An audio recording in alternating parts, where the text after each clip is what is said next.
You're very welcome along to the Matchbook Champions League. It's the Matchbook Weekend podcast. I'm your host, Daniel Hussey, joined by Mark O'Haire and Adrian Clarke. And to explain that gap, we were just having a debate on the merits of the Champions League formats and stuff. I won't spoil all this, but tune in next Monday. We will cover that all at length. Maybe a little Mark versus Adrian debate. Whether they like it or not, they're both on different sides of this somehow, and they're sticking to their guns as best as possible. If the format's good, let us know in the comments if you do like the format or not, because next Wednesday will be quite exciting. We've got 4 games we're going to cover this weekend in the Premier League. Manchester City versus Chelsea, Bournemouth versus Nottingham Forest, Villa versus West Ham, and Fulham versus Manchester United. Any other bets, long shots and best bets where the guys went 2-0 midweek. So looking to continue that good run of form. Insights.matchbook.com if you want a full recap of all the guys' picks post-recording. That'll be available from Thursday evening. And do check out the Matchbook Betting Exchange. We'll be covering a lot of the exchange markets where inevitably Matchbook will be best priced on the odds checker grid, but also check out our Bet Builder product. We will have all the benefits of a sports book there as well. So plenty of markets to get stuck into on Matchbook. So yeah, guys, let's kick off with Manchester City versus Chelsea. Probably the main game this weekend. 5:30 kickoff on Saturday. Man City are 2.08 favourites to Chelsea, who are 3.55. The draw is 4.2. Both teams to score, yes, 145. Very short price there. The Asian handicap line will see Chelsea plus half a goal, which is double chance at 1.9. And the total for this game stands at 3.5. The under is at 184. Mark, the first thing that stands out to me is that Manchester City price. But obviously, given the context of the last few weeks and last night, they are perhaps vulnerable in this spot. Yeah, absolutely. You've got to go back to January 2017 for the last time Man City were as a bigger price as this to win a home Premier League game. 152 games ago at home, and almost 8 years to the day, actually, since they were 2.08 or bigger to win a home league game. So big match, 2 points separate the sides. Chelsea inside the top 4, Man City just outside it. Top 5 might get Champions League qualification this season. We don't know right now, but regardless, it's a high magnitude match for both sides. And interestingly enough, as you sort of alluded to there, Dan, the market is moving against Man City. When I started doing my prep for this game on Wednesday morning, they were 195 out to 208, probably based on that performance at PSG. I don't think it's massively surprising to see the move against them based on their recent problems and issues. I was still sort of treading caution on their comeback in midweek ahead of that PSG game. I think if you looked at the Premier League schedule, it's been quite kind for them. So scoring 14 goals and winning 3 of their matches against Ipswich, West Ham, Brentford and Leicester looks good, but that's 4 of the worst 6 defences in the Premier League this season. And there was a lot of focus on that win against Ipswich in particular, which was impressive. But it was almost forgotten about that last midweek. They, just played out that kamikaze game against Brentford where they gave up 18 shots, 4 big chances, 2.5 expected goals. And there were similar numbers against them against PSG as well in midweek. And at one point in that second half, PSG had 16 shots without reply during a sort of 30-minute spell of that match, which kind of goes to show that they're just not controlling matches in the way we're accustomed to. Go back to those 4 Premier League matches, they gave up 11 big chances across them. And as I say, you're sort of looking at least 3 of the more weaker sides in the Premier League. So obviously there are more positive signs in forward areas. But my model suggests that they should not be anywhere close to this kind of price. And, you chuck in the fact that this is a Wednesday to Saturday turnaround after a testing tie in the rain in Paris. I'm happy to, or I would be happy to kind of oppose them really, but I just think the market is already moving in that direction. Chelsea plus 3/4 has gone now. But interestingly, if you did want to be on that, City have actually lost 3 on the spin now immediately after European commitments, and this will be one of their sort of tighter turnarounds. Chelsea obviously have 3 free midweek, which I think is a big benefit for them. They've not completely convinced of late. Of course, that win against Wolves was better, but their recent performances have been debatable, I guess. However, when they have stepped up in class in the Premier League, they've been all right. You go back to the opening day, they weren't outclassed against City. At Liverpool, they gave them a really good test. They've held Arsenal, beat Newcastle, took 4 points off Bournemouth, beat Villa, Brighton, Spurs, held United away.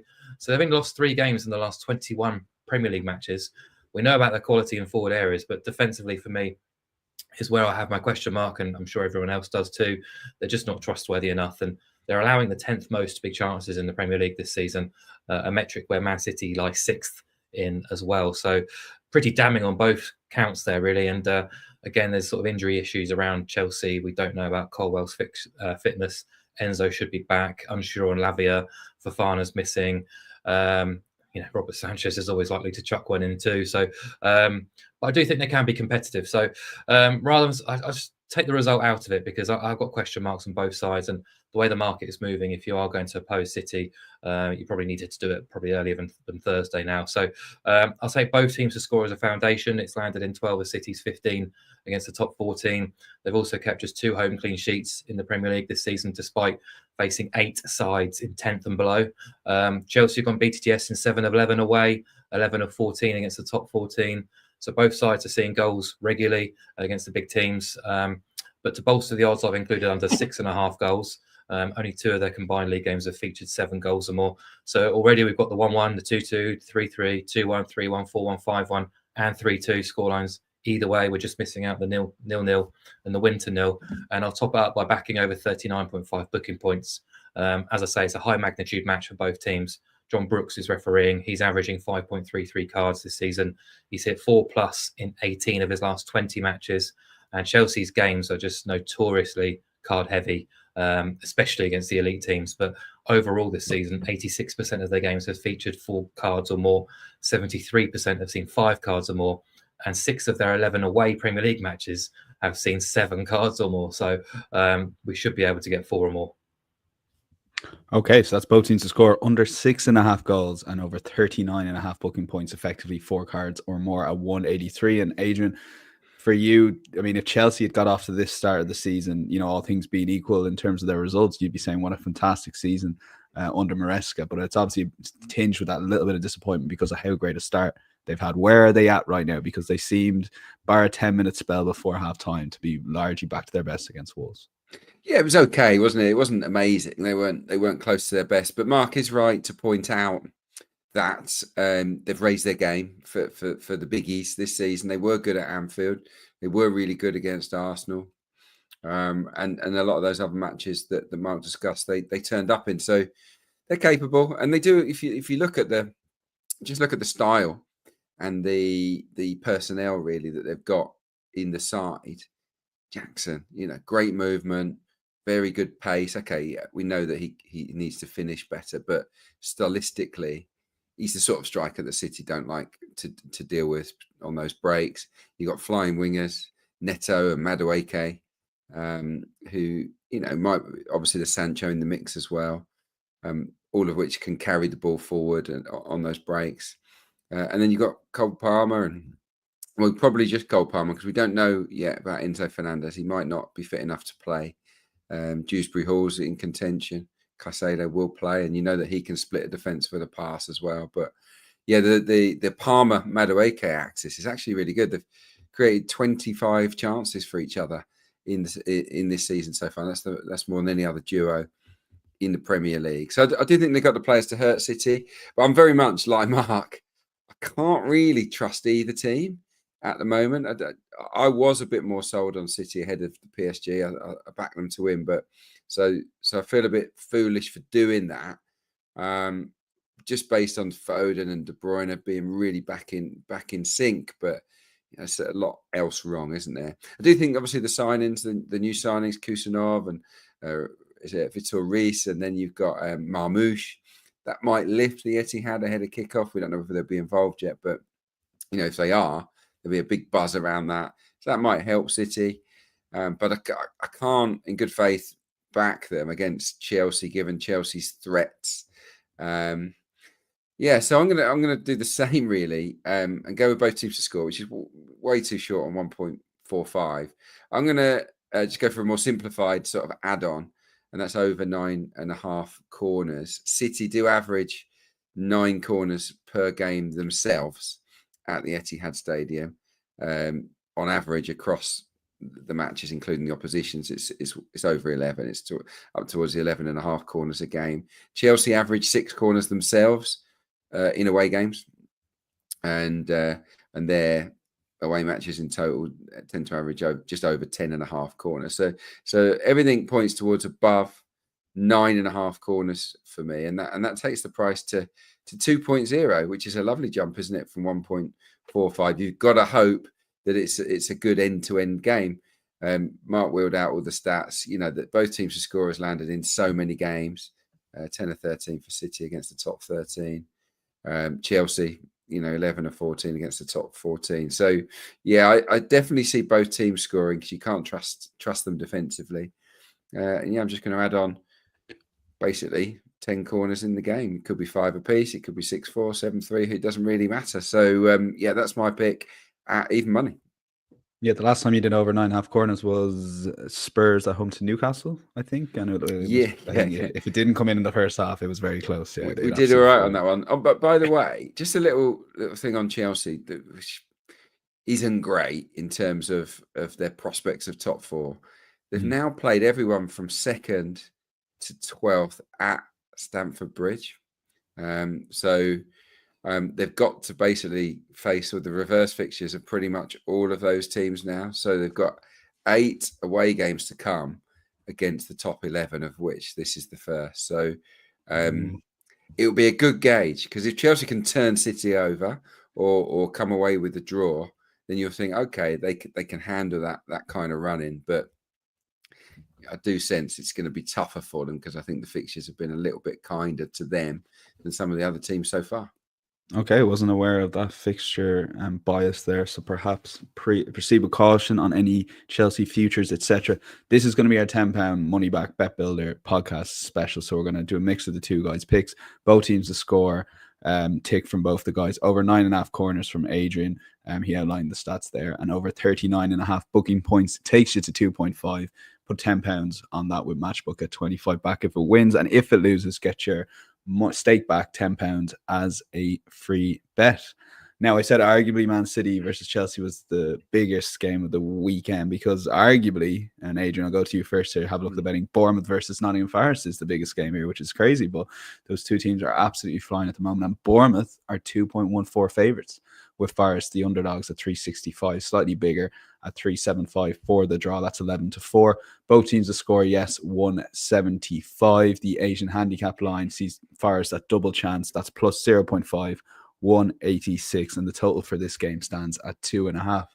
Yes, Adrian, both these teams have been incredible. Who have you been most impressed with? Because Bournemouth's rise, as they've always got off to a solid start, it's only in the last few weeks, it seems, that they've managed to propel themselves up this table for people to start taking notice of them. Yeah, look, both have been supremely impressive, haven't they? The Cherries are 10 unbeaten, Forest 8.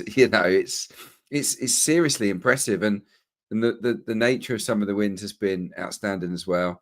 I did think that Bournemouth's win at St James's Park was one of the most outstanding away performances in European football this season. It was just phenomenal.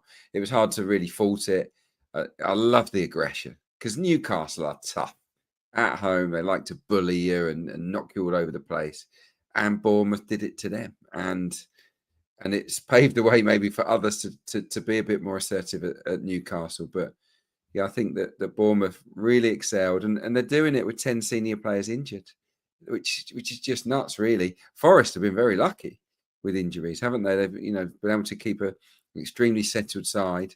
Bournemouth haven't had that luxury. So in a way, I guess I'm saying I'm a little bit more impressed with Bournemouth. I did see Forest last weekend in the flesh against Southampton.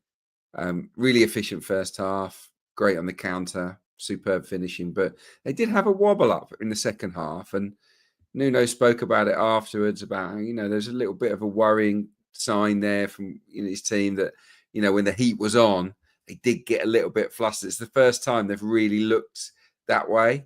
And if any team can make you look flustered, it might be Bournemouth, because they are, they're so good at applying the pressures and the counters and the turnovers. No one has more shots from turnovers than Bournemouth. I think it's a brilliant game. I think this is a better game, really, than City-Chelsea. I love both stories. They're fantastic. My pick would be around going quite low on goals. Under 3.5 goals would be my first selection.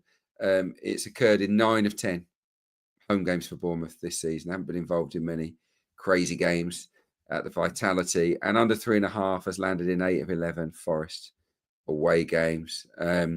So I do think that it's likely to be lowish scoring.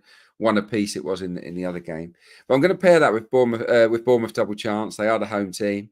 They're on this 10-match unbeaten run, and I've just written a piece on Bournemouth, so maybe I'm a little bit clouded by that. I don't know if it's out yet on the Premier League site, but I was blown away by some of the bits and pieces that I sort of uncovered. The numbers are scary. For expected goals, for example, they're third. They're third in the Premier League. They've scored 7 less, or more than 7 less than they should have done. The shots and all the pressing stats and everything are outstanding. And at home, no one's conceded fewer. They've only let in 7 goals at the Vitality Stadium this season. You might think, Evan Nilsson's out, Enes Ünal's out, and that's a blow. But they showed last weekend that they can manage. I quite like the floating forward line. You've got sort of Ouattara and Semenyo and Kluivert, and they'll just go here, there, and everywhere and mix it up. And maybe that's what Forest centre halves don't want. So yeah, I'm going to lean towards Bournemouth. I love what Forest are doing, but I saw some worrying signs in the game against Southampton that could be exploited by Bournemouth. And I don't know if Hudson-Odoi is going to be fit. He limped off last weekend with a possible groin injury. So yeah, I'm going to go with Bournemouth double chance and under 3.5 goals. It comes out just under even money at 1.96. Okay, Bournemouth double chance under 3.5 goals, 196. Mark, a lot in that from Adrian. When we're just trying to, and I'm sure you're the same as me and a lot of people, when you're trying to decide what's going to happen in a game, you sort of picture how the game's going to go. Bournemouth will dominate the ball here, all things being equal, at 60-ish% possession. That's probably a good starting point to how maybe we can make some money off bets here. Yeah, probably. Very much in agreement with most of what Adrian says, really. Fascinating match. We've got the one of the biggest XG underachievers against one of the XG overachievers. So not an easy one to unpack, I didn't think. But yeah, I mean, very impressed with what Bournemouth did. They even exceeded my own expectations last weekend at St James's Park. I was confident they could put in a competitive performance, but didn't expect them to blow Newcastle away in the way they did. It was outstanding stuff. This will be trickier. I just thought they were so strategic against Newcastle, actually. That was Newcastle's heaviest home defeat against a non-Big Six side since 2007. And to do it with so many missing players was all the more remarkable. They started fast, they took hold of the game, scored early, then they sat back and played on the counter-attack and sort of just breaking up play and smothering Newcastle at every opportunity. Now, typically, they do like to sacrifice possession a bit themselves, press high, play direct. They're exceptional at forcing turnovers and errors. No sides had more shots from high turnovers than Bournemouth. But that approach works really well against a team like Arsenal and Man City, as we've seen so far this season. It's not always clicked as well against the lesser lights. Forest definitely aren't a kind of lesser lights, but stylistically they do kind of fall into that bracket. They're not in the same sort of stylistic manner as an Arsenal, Liverpool or City. They're also very content to hand possession over. They've got the lowest average possession in the Premier League, actually, Nottingham Forest. So I do wonder whether these two teams could sort of inadvertently cancel each other out. And that's why the draw started winking at me a little bit here at 3.75. I think it's a big price and a big runner in a game where we've got, what Adrian and I both believe is a kind of lower goal expectancy, because I've also got under 3.5 goals down as part of my selection. But yeah, I mean, look at Bournemouth unbeaten in 10, 4 draws in that sample, 5 draws in 11 against the top half. Forest 4 draws in 10 versus the top half. And Forest have been fabulous of late across the last 10 games, just 9 goals against, 25 points won, both league best figures, 4 away wins on the spin, 7 from 11 overall. Only Liverpool boast a better away record. Defensively, we know they're rock solid, superbly organised. Chris Wood in the form of his life. But also, if you look at underlying metrics, and I know game state has played a big part in this because of Forest's ability to score that first goal and get in front, but they are returning a negative XG supremacy on their travels, only slightly, but even so. They've also lost a shot count in 8 of 11 away, and the XG count in 6 of those 11 away. So on balance of play, they have been running a little bit hot. They're 11 points better off according to where they should be according to expected points. So I thought the draw just looked most likely because Bournemouth haven't been completely convincing putting away teams of this ilk when sort of handed the initiative. However, it should allow them to rack up some corners. So my bet here, alongside the draw, was to back under 3.5 goals and Bournemouth to win 5 corners or more. They've won 5 corners in 9 of 10 home games. They've won 6 corners in 7 of those 10 home games. And Forest have faced 5 or more in 10 of 11 away. They've also conceded 8 corners or more in 5 of those 11 away. So, yeah, under 3.5 goals and Bournemouth 5+ corners comes in at 183. Okay, we'll put that as the podcast selection. I do see a Bournemouth domination, at least with the ball, maybe resulting in corners there. The alternatives are the draw, as Mark said, they're 375, or Adrian's bet builder, Bournemouth double chance and under 3.5 goals. Both guys predicting the goal line is going to be low in this game, perhaps. Villa versus West Ham in the prime slot here on Sky at 4:30. Villa are 159 favourites against Graham Potter's West Ham. 6.4. The draw is 7-2 on Matchbook, which is 4.5. Both teams to score, yes, 174 at time of recording, and the Asian handicap line gives West Ham a 1-goal start at 194. Adrian, we might start with you on this one. What have you made of Graham Potter's West Ham? We've got a very small sample size at the moment and different sort of games, so it's hard to maybe get a grip on what he's done so far. It's too early. It's too early, really. I didn't like his team selection, I've got to say. I mean, he's a little bit hamstrung at the moment because of injuries. But, you know, that team that started against Palace really contained two attackers. You know, Kudus and Paquetá. Souček was playing advance. So, you know, not surprised they didn't score. You know, there's a lot resting on those 2 players. I do believe that Somerville is in contention to return for this game, which I think will be big. And obviously he got injured in the cup tie, didn't he, between these 2 sides. And in that cup tie, I did think West Ham were really good for a lot of the game, particularly in the first half. But then they did wilt, and Villa came back into it and turned it around to win 2-1. It's been a mixed bag so far from West Ham, but I think he'll get them playing better football, more proactive, more attacking football in general. It's just the personnel. He needs more forwards available to him at the moment, Graham Potter. I do think this is a hard match to call. Villa, obviously this falls in between 2 really big Champions League games for Unai Emery's side. They didn't really show up against Monaco. Pretty tame effort in the second half, which was a surprise. And they've got this huge game now against Celtic, haven't they, to come on Wednesday. So, you know, what do they do? Does he rotate a few for this game? You know, because, you know, possibly the Celtic game is a bigger match for Aston Villa. So, yeah, we'll have to wait and see what he does there. West Ham, it is early to say. I can't with any certainty go with them to win at Villa Park either. So what I'm going to do is try and picture the game. And I don't think either defence is brilliant. I haven't been very impressed with Aston Villa's defending of late. You can absolutely get at them. So I think West Ham are capable of scoring, even if they don't have a whole bunch of forward players available. You know, they do score in most games. They've scored in 10 of 11 away games this season, and that was under Lopetegui. So, you know, Potter for me is a slightly more adventurous coach. Villa score, you know, in pretty much every home game, don't they? And both teams to score has landed in 8 of 11 matches at Villa Park this season. It does tend to land a fair bit. Both teams score comes in at 1.73. But if you want to fluff that up, which I do, to 2.3, then you just pair it with under 4.5 goals. So there you're getting the 1-1, the 2-1 either way, and the 3-1 either way as well. You know, I can't see, you know, either side scoring 4 goals here particularly. So both teams are scoring under 4.5 at 2.3 really does appeal, because I don't know who's going to win this game. In terms of going under at Villa Park this season, only once have we seen more than 4 goals scored. 10 of 11 have seen under 4.5 land. So yeah, that's where I'm going with this one. I'm going to sit on the fence and hope both teams score in a not crazy game.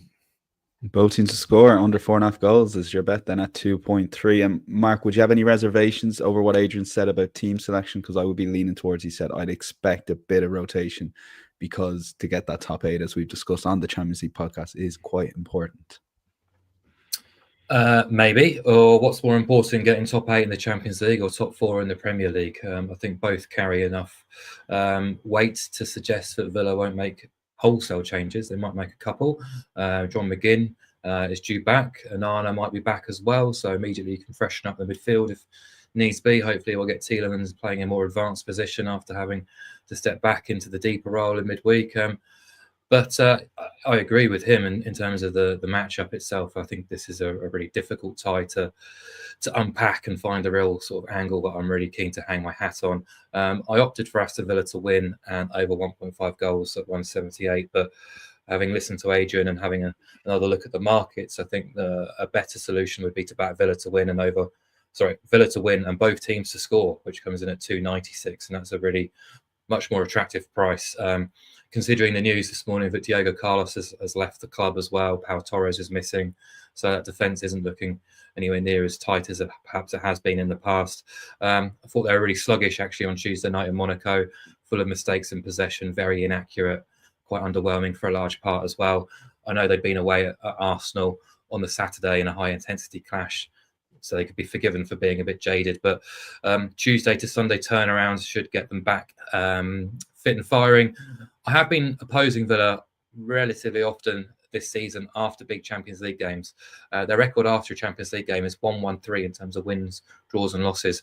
But if you include all midweek matches, Villa's record at the weekend following a midweek game is 2-5-4 wins, draws, losses. So that is concerning, but I'm going to overlook that just because a Tuesday, Sunday does give you that extra day to recover. As I say, McGinn could be back, which would be a nice boost. Domestically, they are in decent form. We know at Villa Park, they command plenty of respect. 60% win ratio since the start of last season in the Premier League. Just 4 defeats in that 30-game sample, averaging 2.23 goals. They've scored twice and more in 67% of those. And if you look at this season alone, I've got them 3rd on home expected points and 2nd for home big chances created. So, that's quite encouraging at least. And West Ham, I just don't know what to expect from them or what we're likely to see from them. To blank at home to Palace last weekend without a shot on target and just 4 shots in the box from 54% of the ball, 0.28 expected goals. I mean, that's just turgid stuff. And the 3-2 win against Fulham was hugely fortuitous. They lost the shot count 21-4 and had only 6 touches in Fulham's box. Yet they scored 3 goals and won the game. So I guess the plus for them is the fact that Jarrod Bowen is back in training. Whether he'll be fit enough to feature here, I don't know. But without him, Antonio or Fulkrug leading the line, they do look a little bit toothless. But West Ham at the minute, there's an openness to their midfield, a lack of discipline as well. The defence has never looked quite right. And their away record since the start of last season has been concerning, conceding far too many goals, not keeping enough clean sheets as well. And Villa Park, when they're in the mood, can be an intimidating venue. So, I do expect Villa to score at least twice here. And if they do, they probably do win the game. But it's not my strongest selection of the week by any stretch. Okay, so it's Villa both teams to score yes now 296. We'll go with Adrian on that one. Both teams to score under 4.5 goals. If you expect both teams to get on the score sheet, but still not a game that gets out of control, that's 2.3 at the time of recording. Now let's move on to a rarely seen Sunday 7 p.m. slot. We get this a few times a year. Fulham hosting Manchester United as favourites, 248. United 315. The draw is 5-2 or 3.5. Both teams to score yes in around the 1.7-ish mark, and the Asian handicap line will see United get a quarter goal head start at 188. Mark, we're recording this before United host Rangers on Thursday night, but I mean, how do we assess Amaran so far? Because those couple of big performances at Anfield at the Emirates Stadium gives you a lot to go off, but outside of those games, they have been quite poor, haven't they, since he's taken over? Yeah, very poor. Just when you think they're starting to find their feet and move in the right direction, they're going to chuck in 2 appalling efforts for 75 minutes or so against Southampton. They were second best and made Southampton look like a top 6 team. And then to get turned over in the manner they did against Brighton at Old Trafford last weekend isn't good enough. Obviously got a big tie on Thursday night against Rangers. So there's a quick turnaround again. The Sunday night slot doesn't really appeal from a viewing perspective, but I'm sure a playing perspective as well. It's probably not ideal, but my numbers suggest Fulham should be closer to evens to win this game. So to be able to get them on side in the draw no bet market just shy of 1.8 isn't bad at all, is it? They've lost just 5 league games all season, one of which was the opening day at United, where they probably didn't deserve to lose on the balance of play. They were very competitive that day. Just 2 home league losses in 11. Their issues have come sort of when well favoured in matches, just 2 wins against the bottom 8. Now, Man United are part of the bottom 8, but traditionally we wouldn't associate them to be that kind of club, and they won't be taking a sort of bottom 8 team approach, you'd think, to Fulham. They're not going to sit back and try and play for a point. So I think this could suit Fulham in a way, who are scoring goals. They've scored at least twice in each of the last 5. They've scored in 21 successive Premier League matches now as well, since that opening day loss. You just can't always kind of hang your hat on them defensively, but I think going forward, they're quite fun to follow. Averaging over 14 shots, Smith Rowe, Wilson providing the craft, Iwobi sort of floating around and having an impact and influence, Sander Berger and Lukic kind of holding it together. There's a bit of bite in there, as well as a bit of battle too. But just wanted to talk about Anthony Robinson as well, because I think he's been one of the best left backs in the division this season. Outstanding in both boxes, a real weapon when sort of playing almost like a wing back at times going forward. But defensively, he's been really, really strong one-on-one as well. We'd expect a bigger move for him coming soon, and an England call-up in caps. But yeah, Fulham going forward, like them, don't always trust them defensively. And then United just have absolutely no idea what to expect here. You have to assume it'll be something similar to what we've seen more often than not, which is bang average, really. And this is a team who've now conceded twice or more in 8 of their last 9 Premier League games. They've also fallen behind in 8 of those 9 Premier League games. They've lost 6 of those, unsurprisingly, and they come into this clash having won just twice on their Premier League travels. Tie that in with the quick turnaround. Quite happy to be pro Fulham here. I just wanted to try and get a bit more on my side. So you can back Fulham, draw no bet, and just keep it simple. I'm just going to sort of be tricky and say Fulham double chance, Fulham to score as kind of like my bedrock here. I'm going to chuck in under 69.5 booking points, because I'm sure you can guess Anthony Taylor is the referee. He's averaging 3.5 cards per game, and it's now 26 of his last 28 league games, going back to April last year, that have gone under that line. Okay, and those new viewers, we've been targeting Anthony Taylor's underperformances since those first 4 or 5 games of the season, Mark, I think it was. So the way you combine all that in a bet builder.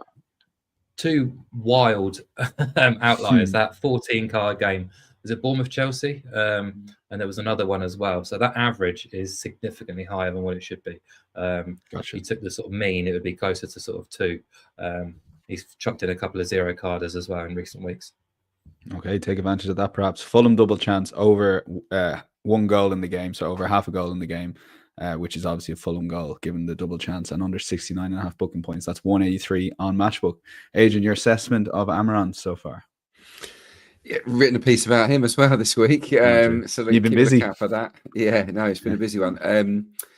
Yeah, not great at all. You know, a lot of the data is down on the first half of the season. You know, he's had 11 games now, and you know that's so he's had half a season, and you know it hasn't really functioned brilliantly at all, has it? The identity that he's been searching for is not there yet. You know, I think much of it boils down to personnel and whether they suit the system. And I think we can all see that a lot of the players don't, and that they're playing in different roles to previously. Too many defensive players on the pitch, which is why they're competitive against the Arsenals, the Liverpools. They can sit in as a 5-4-1 and defend and break. But in more open games, where he likes the wing backs to push on wide and whatnot, and he likes his centre halves to squeeze into midfield to get nice and aggressive, they're making mistakes, aren't they? They're losing the ball in bad areas. Teams are slicing through them. Individuals are making errors as well. So yeah, no, he's got a lot of work to do. That is for sure, and he needs a lot of new faces, I think. But I think we probably knew that already, didn't we? Yeah, it's a funny game, this one. I'm leaning towards goals. 8 of Fulham's 11 home games have gone over 2.5 this season. They are very attack-minded, aren't they? I do like watching them. They try, except when they played Arsenal, funnily enough, they showed Arsenal a lot of respect, and when they flipped it around. But I wouldn't show the same respect to Manchester United if I was Fulham. I would tear at them. I think they will, especially given that record of United conceding the first goal in 8 of the last 9, which is remarkable, really. 10 of 11's Fulham home games have gone both teams to score as well, incidentally, which would lean towards my selection, which is over 2.5. 64% of Man United's games, full stop, this season have gone over 2.5, and 6 of their last 8 have gone beyond that threshold as well. So United aren't defending very well. They're giving up chances, but they've got good individuals that can score. And Fulham are much the same, really. They want to be front foot. They want the ball. They want to go and hurt you, but they're not watertight, especially at home, actually, where they've conceded 17 goals in 11 matches at Craven Cottage. As Mark said, they score in every game since their blank at Old Trafford, which was a really unlucky blank, actually, on the opening night. I worked on that game. So yeah, I think Fulham can score 2 goals here for sure. Matching what they've done in each of their last 5 games, but United can absolutely contribute as well. The only issue I've got with Fulham is United are a bit of a bogey team. They've only won 1 of 18 against Manchester United, going back over quite some time now. So I'm going to keep this one nice and simple. And I'm not. I think Fulham will win, but I can't be absolutely sure of it. But I do suspect there'll be goals. So I'm going to go over 2.5 at 1.9. Okay, if you're a pro Fulham, go with Mark's selection there, but we'll lean on the podcast towards that over 2.5 goals at 1.9, and we'll recap all the guys' picks on Matchbook Insights. Just search that, and away you go. Insights.matchbook.com. Quite a popular pages throughout the season, particularly around the weekend as well. We see a lot of viewers coming there, so do check it out if you haven't already. Any other bets, Mark? And we've spoken about this, and I'm guessing because of the high goal lines. When you think a team's going to win and maybe dominate the ball, things like that, a win and both teams score now is quite an inflated price. So you've picked out 3 of them this week after the success of both you and Adrian on the best bets in the Champions League. So take it away one by one as best you can. Yeah, 2 in the Championship starting on Friday night. Sheffield United hosting Hull. Happy to back the Blades to win. And BTTS no comes in at 2.8 now on the Matchbook Exchange. A very nice price. Now, Blades were not at it in midweek, particularly in the first half of Swansea. Trailed 1-0, distinctly second best. Chris Wilder said he read the riot act at halftime. Got a response immediately. They equalised straight after the break. Then decisions went their way, a Swansea red card and a penalty as well. They won the game, sort of grinded it out, really. It wasn't their best display of the season, but they are grinders, and that's what they've been doing most of the campaign. They've now had 3 on the spin after a little wobble over the festive period. They're right in the mix, not just for promotion, but the title contention as well. Back at Bramall Lane, where they've been so formidable, 10 wins from 13 as hosts. All 10 of those victories have come alongside clean sheets. Just 5 goals conceded all season. At home, 3 of which have arrived in the last 12 home league games. Underlying metrics, 0.63 non-penalty goals per game conceded at home. They've given up just 14 big chances across those 13 fixtures as well. Rock solid, but even more impressive, I think, is their record against teams in 14th and below. 11 wins, 1 draw, 0 defeats, and 1 goal conceded.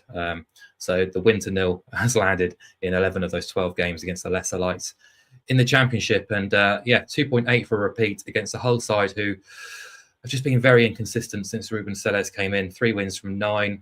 Saw them midweek against QPR. They were just found it very difficult to open a well-organised QPR defence up, and the body language didn't look great. I know they've got a few bodies coming through, new arrivals this week to try and add a bit of impetus in forward areas, and Gelhardt scored a cracking goal from distance. But this is a much tougher test, really. So they've lost 12 of 18 against the top 14. They've lost 6 of 8 to teams outside of the bottom 8. They've also scored just 12 away goals, and 5 of their 7 defeats on the road have come to 0. So, 2.8 just feels like a much too big a price. What else was I? Sunderland. Celtic. Oh, Celtic. Either way. I'll go Celtic because I haven't got my Sunderland notes to hand at the minute. Celtic. Celtic are 1.1 to beat Dundee at Parkhead. So the market gives them a 91% chance of winning that match. Yet the odds jump to 195 when we chuck in BTTS no. So we're saying they've got a 91% chance of beating Dundee. Yet it's about a 50-50 chance whether they keep a clean sheet in that win. So I obviously disagree. Sure, there might be a bit of fatigue in the legs after the sort of late show against Young Boys on Wednesday night. But this is a team who have now conceded just 11 goals in 23 league games. They've kept a clean sheet in all 10 home victories this season. And I think there will be a bit of an element of revenge here, because it wasn't that long ago, just a matter of weeks ago, Dundee held Celtic to a 3-3 thriller, and Celtic were nowhere near their best, but they'll fancy their chances this time around. Dundee were very fortunate to beat their city rivals in the Scottish Cup on Monday night, survived the second half onslaught that day. They've already lost without scoring away at Rangers and Celtic this season. And yeah, they've generated just 14 big chances in 11 away days, 0.8 non-penalty expected goals per game, the third fewest shots, the third fewest shots in the box. They've also lost a shot count 10 times in 11 away days. A 51% chance that Celtic win this game without conceding a goal with that defensive record. Has to be bet for me. Okay, that's two. So Sheffield United, both teams to score no, and we've got Celtic and both teams to score no at 195. Finally, Mark, Sunderland and both teams to score no, complete the treble. Yeah, I'm just racing to find my notes. I got them. You got them. Yeah, this is all about Plymouth, really. Their season is in real danger now, just spiraling completely out of control. They're rock bottom of the Championship, 6 points from safety, and I'm sure everyone saw they were 5-0 down at home to Burnley at half-time on Wednesday night. They're now winless since early November, 14 games, and their performances away from home park have just been absolutely awful all season. 11 defeats, 0 wins from 14. Now, that's a quick turnaround. Wednesday night at home after getting pummeled by Burnley to playing away to Sunderland, who are in the top two race. It's a long old coach journey up to Sunderland when you're sort of licking your wounds after an embarrassingly poor home performance. And Sunderland are going really well this calendar year. 3 wins from 4 unbeaten, 3 clean sheets. Their record at home, 9 wins, 4 draws, 0 defeats, 7 clean sheets. And yeah, this is all basically about Plymouth, really, and Sunderland just being pretty strong. Plymouth have managed 4 shots in that home defeat to Burnley in midweek. They also managed just 4 shots when being totally outplayed by QPR last weekend, which is saying something. Rangers don't normally dominate teams in the manner they did last weekend. So yeah, Plymouth away, averaging 0.4 expected goals, just 3.79 shots from inside the penalty area. And in their 14 away games, they've created 5 big chances and they've lost to 0 on 10 occasions in 14. So Sunderland to win and BTTS no comes in at 205, and that's a great shout, I think. Okay, well, what do we make of that, Adrian? Yeah, hard to disagree. Yeah, I was at Swansea for the Sheffield United game. So fair play, Mark called it spot on. it was exactly that. So yeah, they're the grinders. I think both of those Championship teams should win to 0, basically. Yeah, Plymouth. Okay. Do you think Plymouth are wishing they didn't have to play Liverpool now in the FA Cup? Because I mean, after you've just been walloped 5-0 by Burnley, I mean, I don't think anyone in that dressing room will be looking forward to that game as much. Are you not as shocked as I am? I just thought Stephen Schumacher back to Plymouth was the most obvious managerial move of the last fortnight, but they've gone rogue, haven't they? With his favourite for about 3 jobs at the moment, Stephen Schumacher. So let's see where he lands. Adrian, 2 for you and any other bets, starting with West Brom to beat Portsmouth combined with under 4.5 goals. Yeah, part vibes, part Pompey bad away record really here. This will be Tony Mowbray's first official home game, back in charge at the Hawthorns. He met the crowd the last time, but he'll take charge of the team this time around. They did lose in midweek in his sort of debut, 2-0 at Borough, but they outshot Middlesbrough away from home. They will be a bit more attacking under Tony Mowbray. I think it's a really good appointment, because he is a good organiser and they're defensively pretty sound, West Brom, but it's just unlocking their attacking potential. And I think he's the sort of coach that can do that, and he'll absolutely be determined to make the most of what will be, a good mood, I'd imagine, at West Brom and beat Pompey. And they should beat Pompey because their away form has been awful. They're excellent at home, and they're giving themselves a really good chance of surviving in the Championship, Portsmouth, but on their travels, not good at all. They've lost 9 of 14 on the road, and yeah, they just can't seem to get it right. West Brom are a good home team. They've only lost once at the Hawthorns all season. A few draws thrown in there, but seeing as they're playing Pompey with such a rotten record, I do back West Brom to win the game. I want to pair it with under 4.5 because 27 of 28 West Brom games this season have got under 4.5. So I think that the odds are stacked in our favour that there won't be 5 or more goals. And 24 of 27 Portsmouth games have also gone under that particular mark. So, I don't think it'll be, a crazy scoreline by any stretch. But if you look at their record on the road and then just think about what West Brom have got in terms of their squad, which is excellent, and the fact that they're all going to be trying to impress the new manager in front of their own supporters, I do sense that West Brom will be heavy favourites to win the game. So pair the win with under 4.5 and it's 197. Okay, that's the first selection there. West Brom and under 4.5 goals. And Fleetwood to beat Carlisle is currently 193 on Matchbook. Yeah, look, and it kind of surprised me because Carlisle are rock bottom of the EFL. They're 7 points adrift at the bottom of League 2. I think they've only got 18 points. They've lost their last 3 games, Carlisle. 1 clean sheet in 8. And over the course of this season, they've lost 7 of 12 on the road. Carlisle just picked up 9 measly points. So Carlisle are not in a good space. They're signing a lot of players, so they're sort of getting used to each other at the moment. But it's not really happening for Mike Williamson at Carlisle at the moment. And they go to Fleetwood. And Fleetwood have got a new manager bounce going on. Pete Wild took over from Charlie Adam not too long ago. And they've won their last 2. They beat 2 good teams, actually, Salford and MK Dons. MK are sort of underachieving at the moment, but they're still a decent team. And Fleetwood have taken 10 points from a possible 15 across their last 5 games. They're really solid at home as well, and don't lose many at all. Just two defeats at home all season, Fleetwood. And what I like about them is their solidity. They've let in 1 goal or less in 10 of 13 matches at Highbury this season. So, facing the bottom side, I would expect that trend to continue. So if they keep a clean sheet or just let in 1 goal, that would be true to form. And I would fancy Fleetwood to outscore them on the day and beat them. So yeah, I'm happy to go on the nose here. Fleetwood to beat rock bottom Carlisle 1.93. Okay, and a full recap of all those bets inside StopMatchbook.com. Long shots time. Mark, we're going to lay Rangers at Dundee United. Something we don't do too often, but you can, of course, do on Matchbook, and you can maximize your returns by perhaps laying a favourite as opposed to taking them either on double chances or perhaps Asian handicap markets as well. Yeah, Rangers are trading around sort of 142 to 145 to win away at Dundee United on Sunday. That's a big lay for me. On Thursday night, they are playing Manchester United in the Europa League. That's a very big deal for Rangers.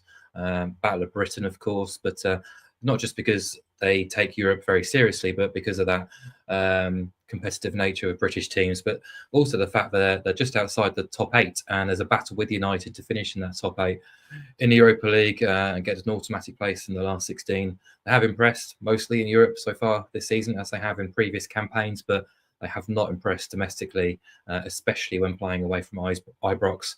So there could be a hangover here. They have only played once away in the Scottish Premiership immediately after a Europa League tie.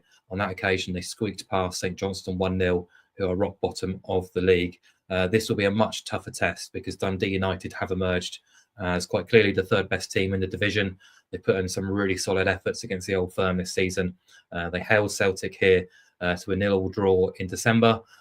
Rangers did win here 1-0 back in September, but they were also held by Dundee United to a 1-1 draw at Ibrox in late November. So that's 3 really competitive efforts against the Old Firm this season from Dundee United, which shows they can mix it, they can compete with the best. And they'll fancy their chances here because obviously they've had their feet up all week and they're smarting a little bit after a defeat to Dundee in the Scottish Cup on Monday night, where they absolutely deserve to get something from that match. Didn't go their way, they lost 1-0, so they're back looking for a return to winning ways against the Rangers side, who on the road in the Premiership this season have failed to win in 8 of their 11 matches. Of the 3 they did win, only 1 was by a 2-goal margin or more. They've scored twice or more in just 3 of those 11 away, and their XG ratio on the road is about 56%, which is way, way below where you expect it to be. In comparison, Celtics is 72%, so That's a huge difference between the two clubs and their performance levels away from home. So yeah, Rangers have won just 4 of the last 15 away domestic matches, League and Cup. They've conceded multiple goals in 4 of their most recent 5 without winning any of them. 4 clean sheets in that 15-game sample. Since Christmas, they've failed to win away at odds of 128, 152, 134, and 132. So happy to lay them at below 1.5 in this game. Okay, lay Rangers at around 145 mark. Adrian, your long shot here is a team with not only the best defense in the championship, the best defense in the top 4 divisions. 9 goals conceded, 17 the next, which is Birmingham City. Absolutely incredible stuff from Scott Parker's side. And Mark O'Haire hit your heart out. Yeah, it's look, they're it's a great game. Monday night. Burnley take on Leeds United. It's going to be good. Or it might not be a great watch as it happens. It's not going to be 3-3 or 4-3. Don't worry about that. I'm pretty confident on that. So yeah, Burnley take on Leeds. I'm surprised, first and foremost, to see Burnley at home as the 3-4 outsiders. They're unbeaten at home this season, Burnley, and they've kept clean sheets in 9 of those 13 matches. So, absolutely tremendous. They've just thrashed Plymouth Argyle 5-0 away from home. And they did beat Leeds 1-0 at Ellen Road earlier on this season. Played a nice cagey game, scored a goal, shut up shop, job done. And it's something they've done all season quite brilliantly under Scott Parker. They do play good football. They really do. And the striker's in good form at the moment, Ian Fleming. But first and foremost, they don't really give you any chances, or not many.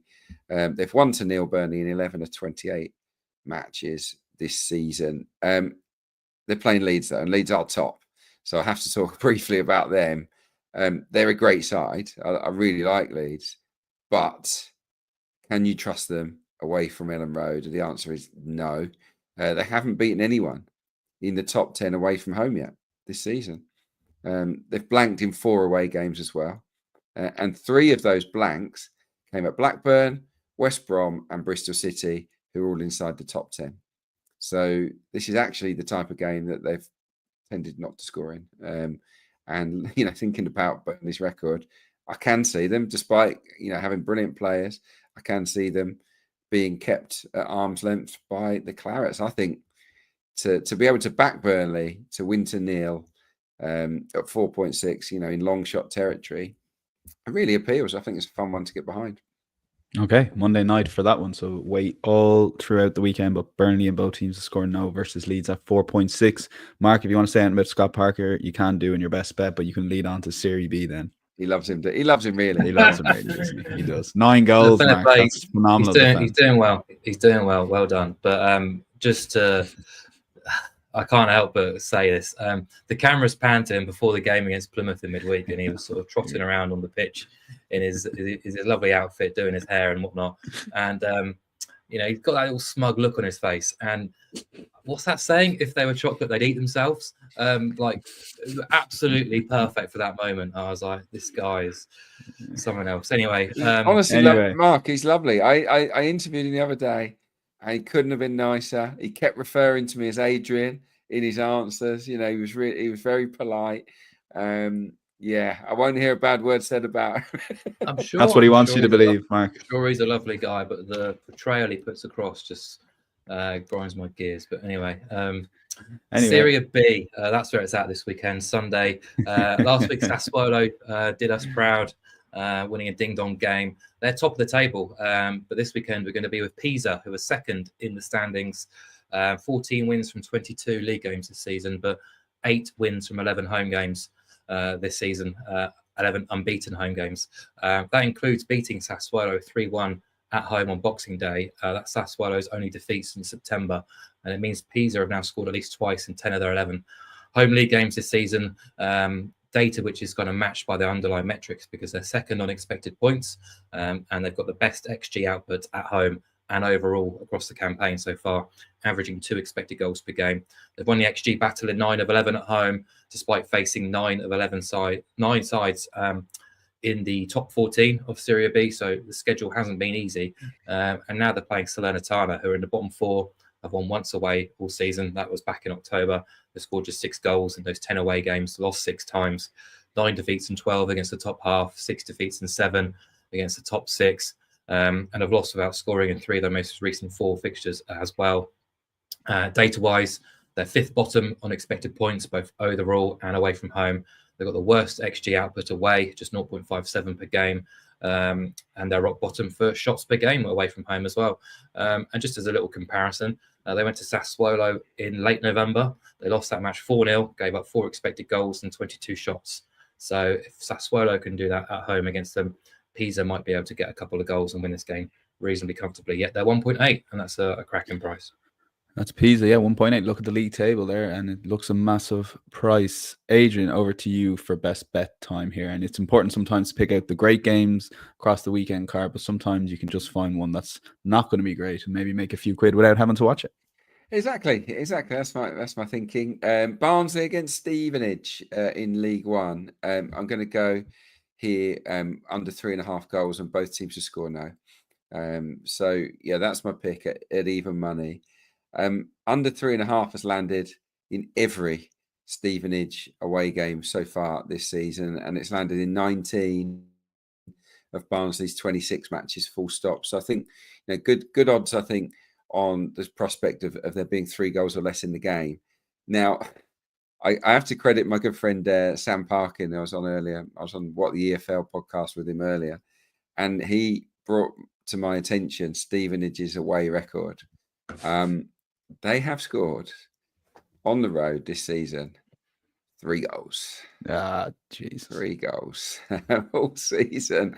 It's over 3 months since Stevenage last scored on the road. It's mad. Lots of points picked up because they're the goalless draw kings. 3 goalless draws away from home in succession. All of which means that Stevenage away games average 1.1 goals, which is just mad, really. 6 clean sheets in 10 away games for my former club. So they know how to keep it tight when they're away from their own patch to Stevenage. So yeah, it just makes sense to me. I mean, Barnsley, the talk around Barnsley at the moment is that they need a striker, that they've they missed too many chances. I did look at the stats, and I think in terms of big chances, they got the 4th worst conversion rate, Barnsley, in the league. I think their best forward player, Davis Keillor-Dunn, is an injury doubt as well for this game. And they've been a bit patchy at home this season. Some wins in there, but also some defeats. So yeah, I'm going to go with a really dull game here.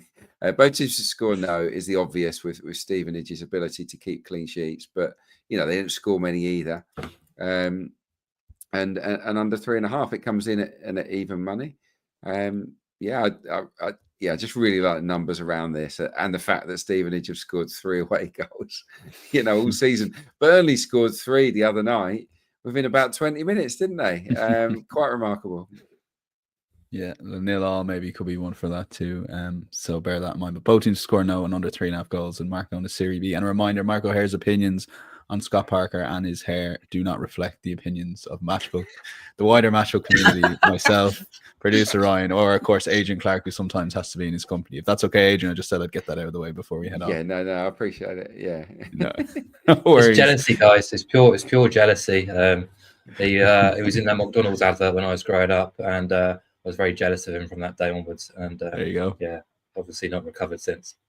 I knew we'd get to the bottom of that. Insights.matchbook.com, full recap of the guys' picks, and do check out the Matchbook Betting Exchange best price on the odds checker grid. We'll actually be back on Monday to preview the Champions League. We might leave 5 minutes at the start to debate the new Champions League format with Mark O'Haire and Adrian Clarke once again going head to head. But we will chat to you on Monday. Enjoy the weekend's football, and if having a bet on Matchbook, please enjoy it and make sure it enhance the enjoyment, but do so responsibly. Chat to you Monday. Bye-bye.